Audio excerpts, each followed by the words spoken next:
Max Welling is our next speaker. Max is a research chair in machine learning at the University of Amsterdam and a distinguished scientist at Microsoft Research. He's a fellow of the Canadian Institute for Advanced Research, CIFAR, and the European Lab for Learning and Intelligent Systems, ELIS, where he also serves on the founding board. Before taking on these roles, he was a VP at Qualcomm Technologies, a professor at UC Irvine, and before that, he was a postdoc at Toronto and at UCL and at Caltech, where he worked with Pietro Perona. Max, the floor is yours.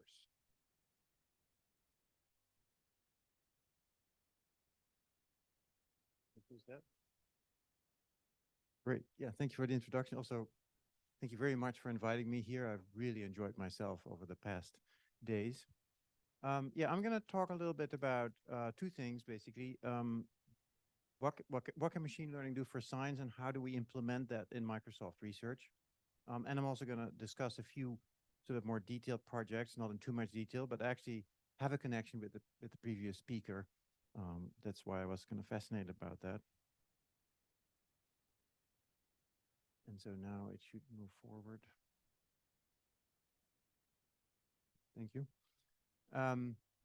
Yeah, so just, as a very high level introduction, really deep learning has been revolutionizing our field. And I have to say, I constantly underestimate what's happening. So when we were able to generate images, first, when we were able to beat the world champion in Go, I was not predicting that. And then we were generating these images, and I was again surprised. And now with JetGPT, I'm again surprised. And it's kind of, I constantly underestimate the progress, which is kind of interesting. That as an expert, that's the state you're in. But what I'm most excited about, that these techniques that we are developing for images and speech and sound can sometimes actually be transferred one-to-one to the scientific domain. And it's not always one-to-one because, of course, there's a lot of details about the science that you want to build in. But the core technologies, like a generative model, a diffusion model, or a controller, like a reinforcement learning algorithm, can actually be really used to solve scientific problems. And that really has my sort of my interest. And there's a number of core technologies in the machine learning field that have emerged as the most important sort of tools that we are using. So I would say the convolutional neural network is probably the first one that's a really successful tool that we were able to scale and do image analysis a lot better and speech recognition a lot better. Then graph neural networks came, and obviously graph neural networks are a really good fit to molecular systems.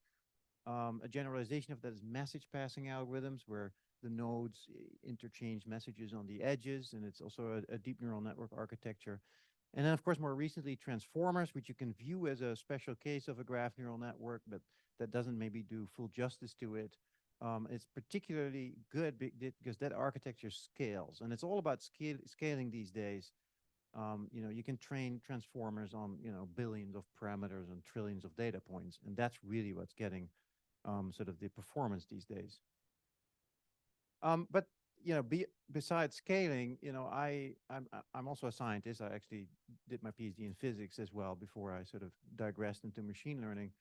And I really enjoy putting sort of the inductive biases in models. And we've seen a number of really interesting talks this week already about that. And of course, in science, you really need that. At least that I hope. I guess I shouldn't underestimate machine learning again, but I really think that in the sciences, if you don't have a huge amount of data, you might actually really have to put in smart biases, which I mean, like inductive biases. And one of them that that caught my attention and my students' attentions in around 2016 was actually symmetries, which are a very natural thing to incorporate in physics. For instance, we all know that Maxwell's equations actually relate magnetism and electricity, which weren't related before. It's just a symmetry transformation of a moving observer. So Einstein sort of saw the equivalence between gravity and acceleration, which is also a form of symmetry, from which basically the whole general theory of relativity ensues. And of course, we've also seen already this picture about the standard model, which is also organized according to symmetry. So symmetries play an incredibly important unifying role in physics. So a natural question is, what can you do in machine learning with that? And so here's an example of a graph neural network, and I'm focusing here on graph neural networks. You can also do it on convolutional neural networks, and RISI has been doing great work in that as well. So in a graph neural network, basically what you see there is, you can think of that as a molecule. The nodes are atoms. The edges could be bonds. You have a bunch of properties sitting there, which are these blue bars. These are scalars. They don't transform if I move the molecule around. And then there's a bunch of vectors, which could be the velocities or the forces on these atoms. And what you want is that if you process it, which is, you would be going down here this route, in a neural network, everything changes. All the scalars and vectors, they change. The whole structure changes. But what you want is that if you first rotate the molecule, and then transform it or compute on it, it should be the same as first computing and then symmetry transforming it. And if you keep this structure, this commuting diagram intact while you're doing your processing in your neural network, you're guaranteed this equivariance property that the neural network will understand that there is symmetries in the world, and the properties of a molecule do not depend on which orientation or location you study it. Sort of, if you wish, this is an actual graph neural network with spherical harmonics on the nodes. It doesn't get confused if you change the coordinates, if you rotate the coordinate system, which feels trivial, but it's actually not all that trivial for a neural network. Now, another class of really important tools are these denoising diffusion-based models. Basically, you can think of those as an encoder, which takes a data point, an image, and sort of starts to add noise to it. It transforms it. So another way of looking at it is, it transforms the manifold of real-world images into a very simple Gaussian blob in the latent space. Right? And then what you need to do is you pick a sample from that Gaussian blob, which is one image, like here, and then you try to invert this process. So you from that particular point that you picked, you then want to sort of generate back a reasonable image. Of course, this is the same image, I think, maybe, not even, no. But if you pick a random point from that Gaussian blob, you should get sort of a new dog, right? Something that, an actually non-existing dog. And that's the magic. You can actually get very realistic images of dogs and faces and of people that don't even exist, which again was one of those surprising results to me. But you can do exactly the same here. It's almost literally the same with a few details, but for generating a molecule. So you start with a Gaussian blob. Unfortunately, this runs in the other direction. So here is here. So you take your Gaussian blob and you generate a molecule by basically inverting a Gaussian, a noise process going in that direction. Now this is on a graph, so it's a message passing algorithm. This one is equivariant, this one wasn't. So there's details here which have to do with the physics, but the diffusion technology, the denoising technology is exactly the same, and that I find fascinating. So in the AI for Science sort of program that we run at Microsoft Research, we focus on sort of these time scales and spatial scales. Of course, we've already seen great talks on particle physics and lattice gauge theory on this end of the spectrum. There's also a lot of super interesting things happening, of course, in astrophysics and geophysics. So we focus on this part, which is molecules, chemistry, at quantum level. But also PDEs, things like fusion plasmas and fluid dynamics. There. Okay, now, see what happens here. Right, okay. So we're sort of thinking about this way of doing science with new machine learning tools as a new paradigm of doing science.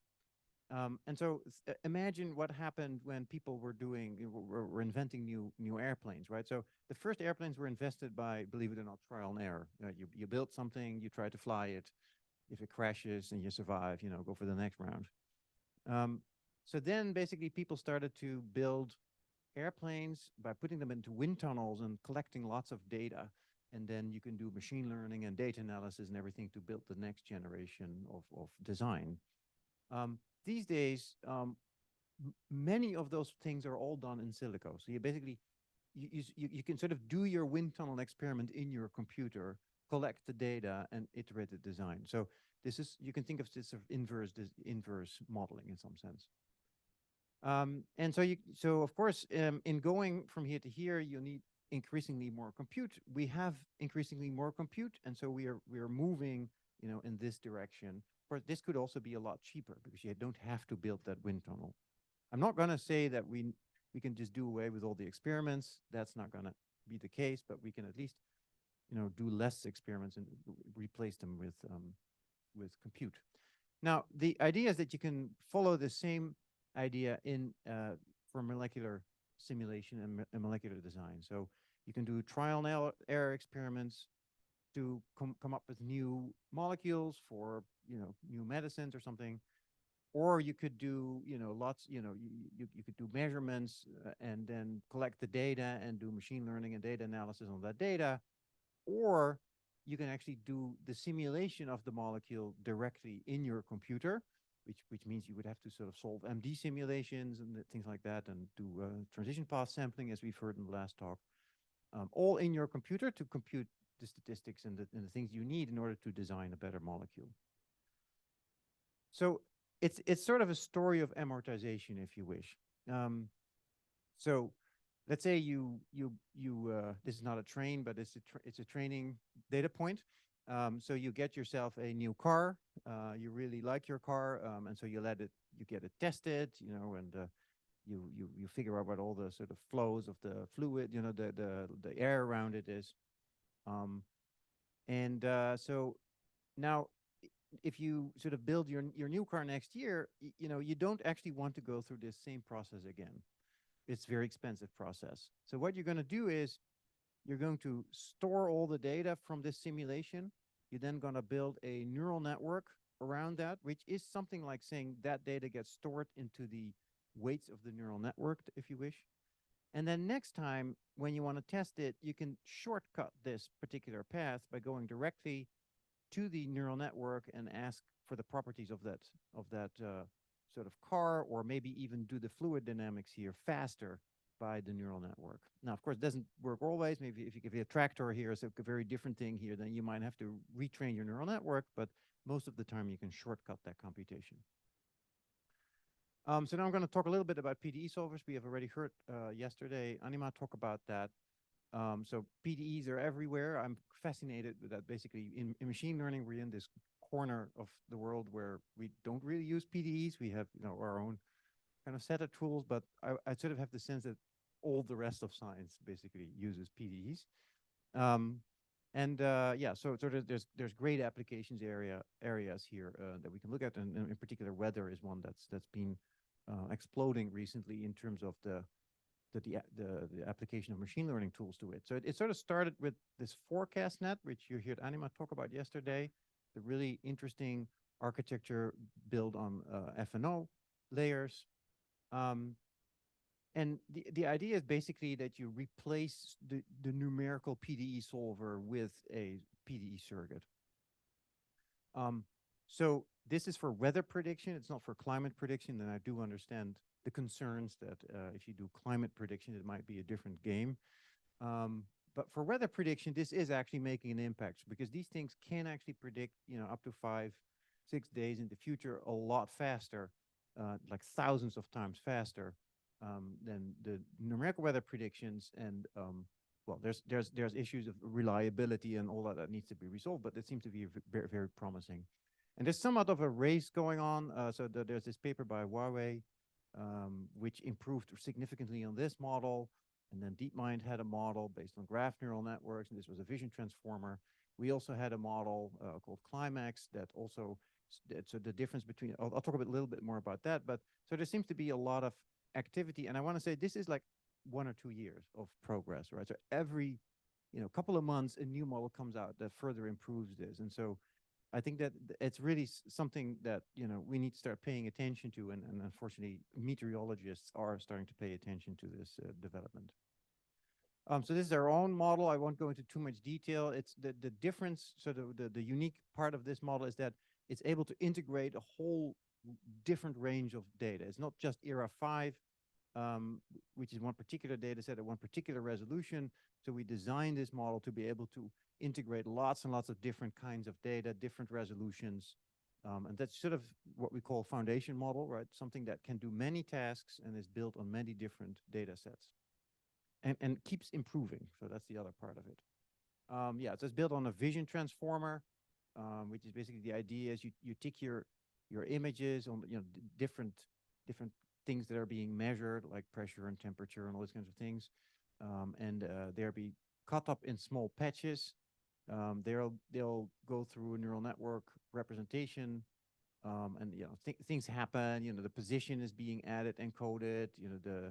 The lead time for the prediction is being encoded.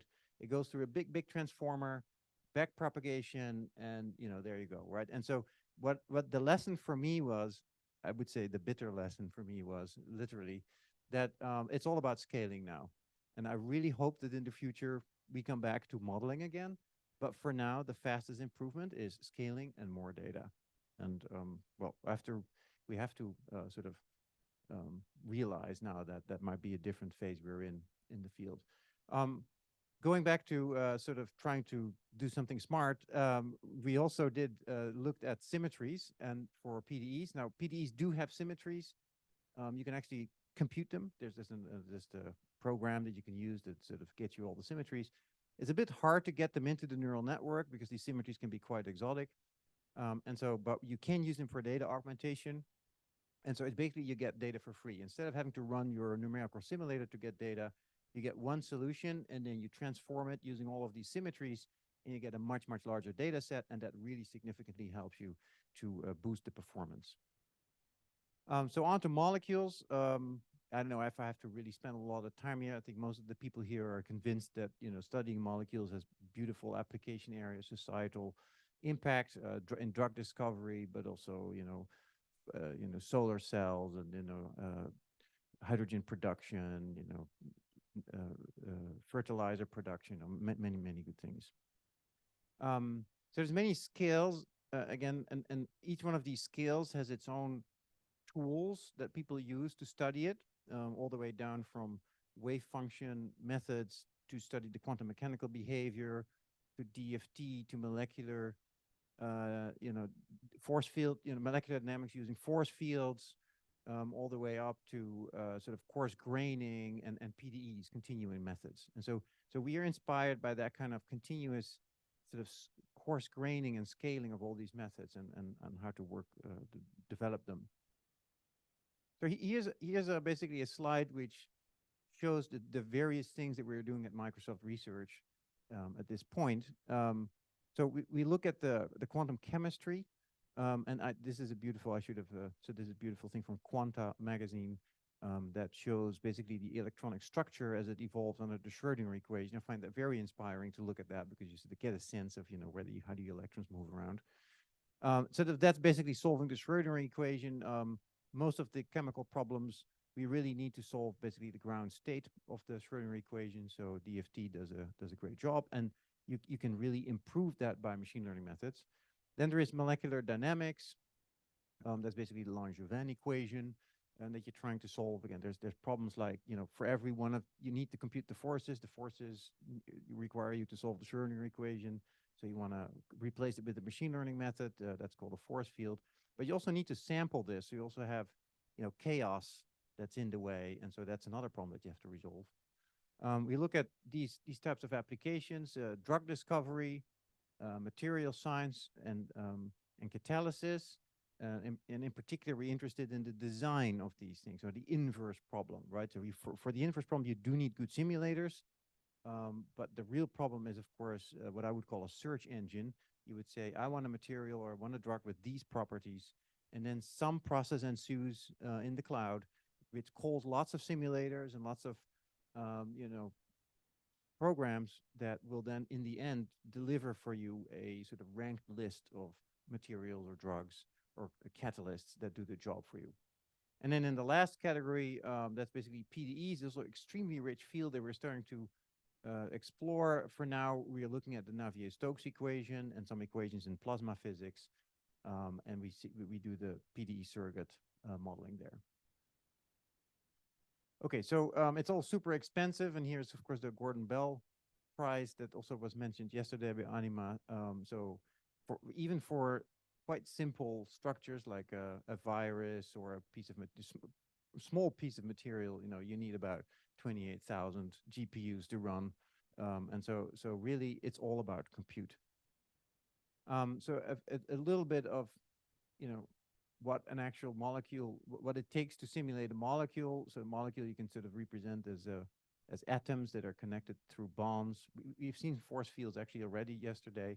So it's basically, 16th century physics.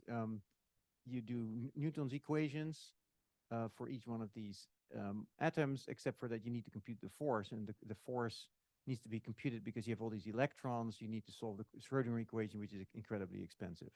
And of course, there's also chaos in the dynamics, which also makes it very hard to integrate it forward. Yeah, so this is the idea of the search engine. So you have a sort of a traditional solver, let's say, for something. We will call this kind of the slow method, which would say compute properties of a molecule, like how well does it bind to a particular protein or something like that. Then as you are doing these simulations, you're collecting data. And from that data, you can then train a neural network to do the simulation faster next time. It's still going from, the actual molecule to the properties. What we're really interested in is the inverse of that, which is you give me the properties and I'll give you the sort of the molecule directly. And that's where sort of generative models are playing a role. We'll come to that in a minute. But yeah, so the idea really is for the search engine is it's a sort of a reasoning system that's searching in the space of molecules, which is of course humongously large. And there's different things it can call. There's the agent, which is sitting here, which is this is a Bayesian optimization kind of sort of graphic, but it's searching in the space of molecules. It's trying to identify the molecule with the right properties. And it can call a number of things, right? At the bottom level, it can call your machine learning surrogate. It's super cheap. You can run it very quickly, but it's not very precise.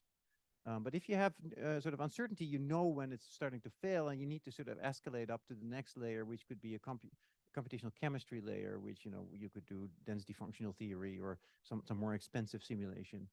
If that's not going to give you the answer, which might be as you're studying a reaction and the computational thing doesn't work, you could escalate up to an actual sort of experiment, or perhaps in the future a quantum computer to do the calculation for you, right? And as you're here doing these more expensive things, every time you do that, you call those, you generate data for the bottom layer. And this bottom layer, therefore, gets better and better over time, right?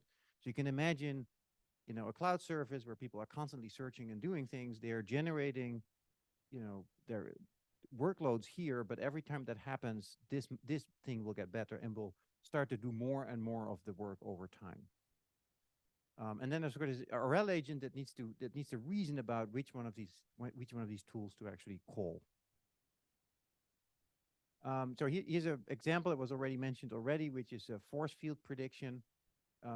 You want to sort of figure out what the potential energy field is for the different configurations and states of molecules, and you can sort of parameterize that with a neural network, and the derivatives will give you the forces, and then with the forces you can do MD simulations. That's actually quite successful already. Now this is the DFT calculation. That's one layer down or up, if you wish, more sort of exact. You have to solve the Schrödinger equation.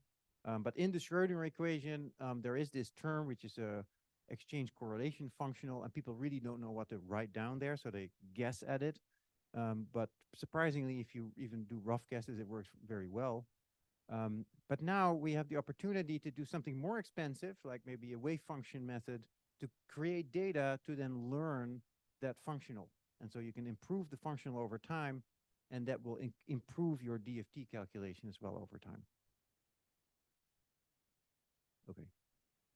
And so then here is this inverse thing, inverse modeling, where you try to generate molecules from nothing, from thin air, if you wish, from properties, right? And these are from the sort of equilibrium distribution. It's a data set with all sorts of molecules. And now you're asking it, okay, generate more molecules that are could have been in that data set. And this is where these diffusion models really come in. I have a little demo here, I guess, which shows that. So this is the actual algorithm as it is generating the molecules on demand. Now, this is not yet conditional. I'll talk a little bit more. This is just from the Boltzmann distribution. But it is equivariant, which means that, it has an exactly the same probability of generating this thing or the sort of rotated version of that. And so with these, so this is a collaboration actually with EPFL and Microsoft. And these are the two sort of most, the hard workers, of course, the PhD students that did most of the work. And here the idea is that you want to do conditional generation. If you do conditional generation, you want to say something like, I want a molecule with certain properties that fits precisely into this pocket, right? So you condition on the pocket shape, and you condition perhaps on properties that you wish, or it's not toxic or something. And then you run some kind of diffusion model again to fit ligands, small little molecules that would fit neatly into that pocket. And also this, I would say, is a field which is developing super fast. And Jennifer was also talking about this, I think, for protein design. So every conference, there's like a whole bunch of papers on this, and this technology improves very, very quickly. And so here's one that's called, that's sort of a model that where you sort of stick a certain number of fragments that should fit in certain places already in the pocket, and then you generate the rest of the molecule by a diffusion model. And then you get sort of molecules. Some people believe they, tell me that they don't look a lot like real drug molecules, and I totally agree, but this is just the first step, and we'll improve this technology as we go. And then this is an interesting connection with the previous talk, actually. So I was asking the question about control because there it was mentioned that you can use perhaps transition path sampling for control.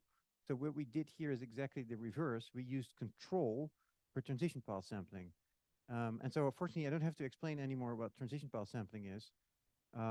But the idea here is that we don't have to compute what these reaction coordinates up front. So choosing a reaction coordinate is basically choosing what are the relevant degrees of freedom that you want to study as a chemist, and it should be just a few, so you can actually track them in a low-dimensional space. But choosing that influences your calculations. It's also not easy to do it. So what we did here is we basically said, well, why don't we just forget about it? We're just going to drive a molecule from one state to another state by thinking of it as a control problem. We're just going to say, at every point in time, we're going to apply forces to each and every atom, such that with the minimal amount of effort, we get it from A to B in a fixed amount of time. And then you're basically learning a control policy on each one of the atoms to get you from A to B. And that's a well-defined machine learning problem you can solve. And here you see some of the results. These are the people that we worked with at the University of Amsterdam. So basically you can sort of see a molecule as it sort of wiggles its way from one state to the next state, and here you sort of track the free energy as it moves from A to B. These are actually somewhat older results. We now have better results, but it doesn't matter. You can't see it in the figure anyway. But it's like it's basically basically a technique to generate these transition paths with control theory. And then the final thing I want to talk about is work with my student Andy Keller, who will be joining Harvard soon as a postdoc. And something I'm also super excited about, and something we also heard about already, how do machine learning and sort of neuroscience work together. And so this is related to, again, to symmetries, but it's a much more relaxed version of it. So imagine you have some state in the world, and there's some symmetry transformation or some transformation in the world that gets you from A to B. Now, what we want is sort of to first encode the state of the world into a latent representation where we sort of store the abstract information, if you wish, of the world. And then we want some kind of transformation in this latent space such that if I first transform into the latent space and then do this transformation in this latent space and then go back, I'll get the same as doing the actual transformation in the original space. So that's a homomorphic mapping is what people call that. And we were just thinking that actually, if you look at what happens for symmetry transformations, like in equivariance, you can sort of loosely interpret that as a PDE, turns out. So that was a loose interpretation. And so we're saying, well, let's relax what's happening in actual equivariant layers in the neural net to just say, let's make that a PDE, and let's choose a wave, there's some wave mechanics there. And the reason that we chose waves is that actually, there's papers that measure waves in the brain that sort of go over the cortex. And we started actually collaborating with Terence Sanowski, who had sort of, who's sort of working on that, and Lyle Miller here, who is sort of working on that problem. So basically what's happening is, the world in this case is MNIST digits. And then we write down a PDE. Basically, this is a second order PDE, which is, clearly the state progresses by velocity. And then here is some kind of convolutional layers that are driven by the sort of input from the world, and some damping terms. And then basically you get this, right? So you get, you can drive your input at the latent space. You'll then actually create waves that sort of represent the rotation of this input. And then you decode on the other end, and indeed you'll sort of see that, you generate the image again, and you can move this further into the future than you have trained on, right? So it's really, it can sort of keep rotating this thing into the future. And if you then study the latent representations that ensue in the latent space, and you sort of label them by sort of how they are tuned to directionality, you actually get topographic maps. That's very interesting because these topographic maps, of course, are measured in the brain. And so that sort of comes out for free in some sense if you just impose a wave equation in your latent space. And it's also pretty good actually in modeling as a VAE or some kind of generative models is also pretty good. Yeah, here's some nice more figures to look at. 3 minutes, yeah, I'm almost done. Just people are getting in a trance by looking at. I can look at these things for a long time. Okay, so yeah, why am I excited about AI for science? So in particular molecules, or either described by PDEs or described by the actual tracking the molecules or by quantum mechanics, is that I see a convergence of a number of things coming together.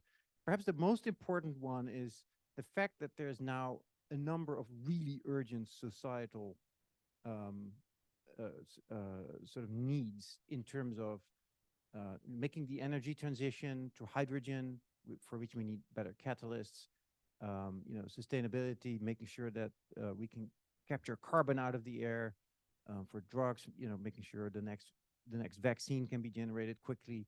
We've also seen beautiful talk about that, or developing new drugs against resistant bacteria. And the reason that we are going to make a lot of progress is that at the same time in the sort of modeling technology, we're making a lot of progress. We are scaling our cloud up, and in the HPC infrastructure is really, really very impressive now. We're going to add machine learning to that to accelerate that, and in the future, hopefully, quantum computing will add to that as well. And so these are of course, these fields which are also extremely mature at this point. And we sort of named our ages after materials. I guess we're now sort of in the plastic age or something like that. But we started, of course, in the sort of Iron Age, Bronze Age, and Iron Age, and all this kind of thing. Stone Age. And in the future, you might imagine we can just generate materials on demand, right? You just tell me, I need a material with these properties, just generate it for me, right? And then the search engine starts to search for those materials and might generate it for you. Yeah, so repeating what I just said, there's lots of, machine learning will play an important role in this. And maybe interestingly is sort of at Microsoft, we sort of have this roadmap that, you know, today we are working on HPC automation for a thousand times scale, larger scale. Tomorrow we'll add, you know, artificial intelligence to it to the other thousand times speed up. We've already heard many more impressive numbers here, actually. And then in the future, we'll add quantum computing. We'll get to 100 times more accuracy. And of course, these numbers are just you know, just indications, but not real sort of accurate numbers. Yeah, so that's it, and ready for questions.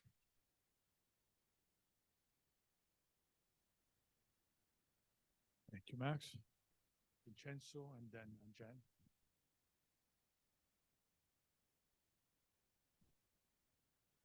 Hi, nice talk. I have a question. I was intrigued by your control slide. From what I understand, you're controlling individual particles to bias transitions. Have you tried the slightly different games of controlling how particles interact with each other to bias transitions of a whole ensemble of them? You see what I mean? Like you and I are particles, and we can change our scattering cross sections so that we can pass through each other in strange ways. That would be like appropriate for if you had like multi-agent models of, say, swarm robotics or something like that. Is anything in your machinery allowing to bias transition by biasing interactions, not just how you move as an individual? I think you can do that. You just have to figure out, you know, what you need to do to the sort of molecular dynamics. So you start with some molecular dynamics, and if you can add terms at will there, right? You can just, you know, we added forces to the forces that were already there, but you can just add whatever you want to add to make the dynamics as strange as you wish, and then just penalize for adding these terms. In the end, you will also have to sort of do a reweighting again to get back to reality, right? So you do want to make sure that, you know, if you get sort of certain probabilities with this new dynamics, that you want to be able to compensate back to what that means for the real space. So, but yeah, anyway, I think you can certainly do that if you. You're not assuming some sampling that is equilibrium in what you're doing. No, it's absolutely out of equilibrium, of course, because you're going from A to B very quickly, actually, in a finite amount of time. Thank you. Thanks. Thanks for a great talk, Max. I was hoping if you could help me reconcile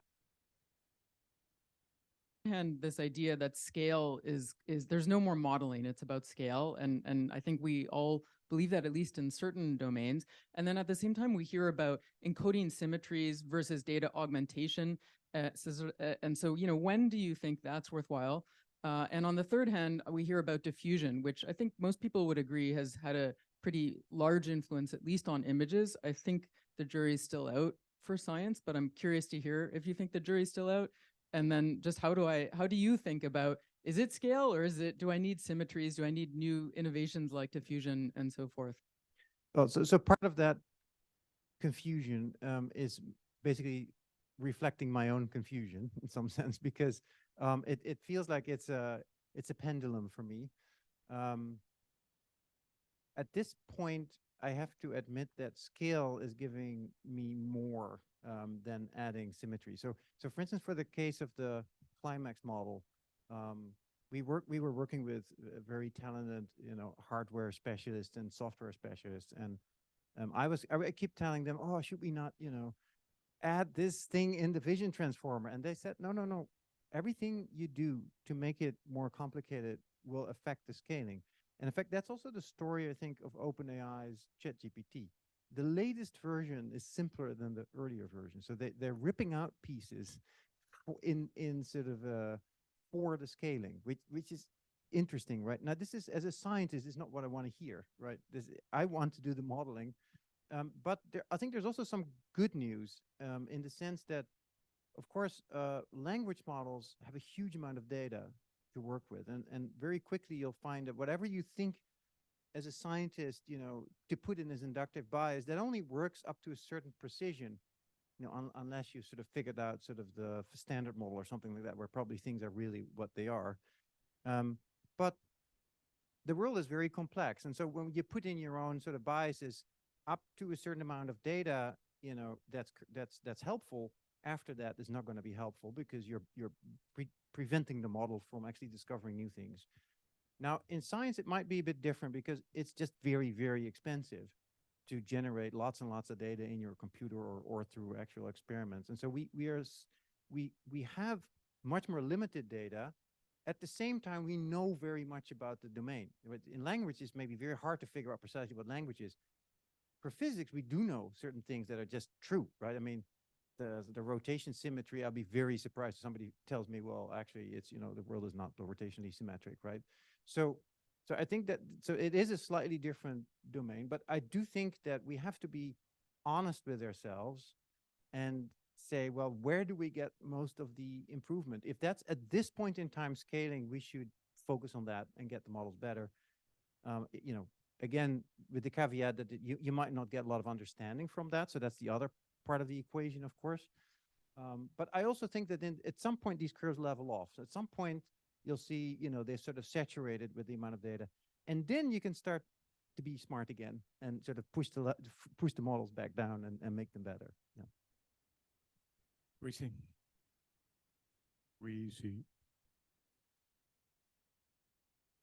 Didn't you respond by saying that in science we also want to make sense of we want to learn something which at least doesn't violate what we already know and doesn't produce non-physical solutions.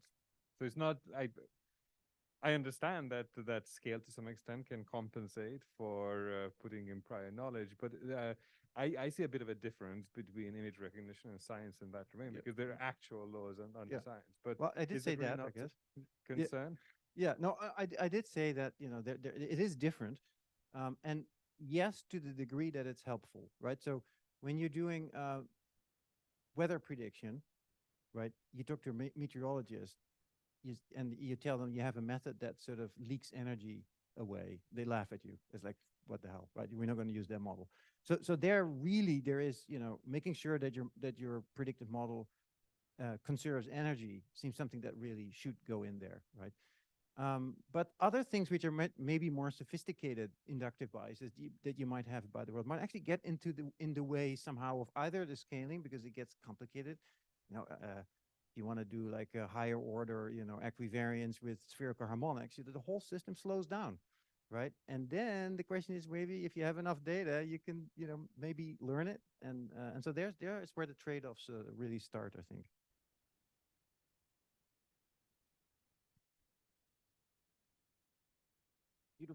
Beautiful work. I'm really intrigued by this idea of using the equivariant diffusion models to generate, of course, the perfect ligand for a binding site of a protein for drug discovery, right?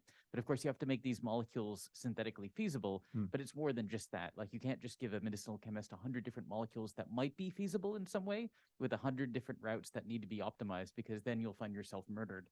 So instead of that, like, have you thought about how to condition these on very simple synthetic subspaces? Like the enamine real space is made from just a couple 100,000 building blocks that are in stock with a single reaction with a very robust likelihood of success, like 80% or greater, or just a few steps of synthesis where you're making a bunch of compounds that are all related because they share a common intermediate at the last step. Yeah. Is there some way to build that into these equivariant models? I think people are doing that. So for instance, Marwin Ziegler at Microsoft Research, you know, he's an expert in retrosynthesis. I also saw it in your slides, that term. And I totally think this is important, right? When the road hits the rubber, we really need to start thinking about these much more practical things. So where I see this now as first developing the technology and that's going to be a tool which is sitting in between all sorts of other tools in the toolbox of somebody like you who are really trying to build these molecules, right? And so the more work we can take away, the better it is. And so that probably means conditioning on more things, or integrating it with a retrosynthesis pipeline or something like that. But there's a huge amount of work to be done. I never see this as something that would completely replace an entire pipeline. I would see it as a sophisticated toolbox that you would call on the cloud and say, now I want this, and then you get it, and then you work with that. We thank our speaker again, Thank and you. we have a break now.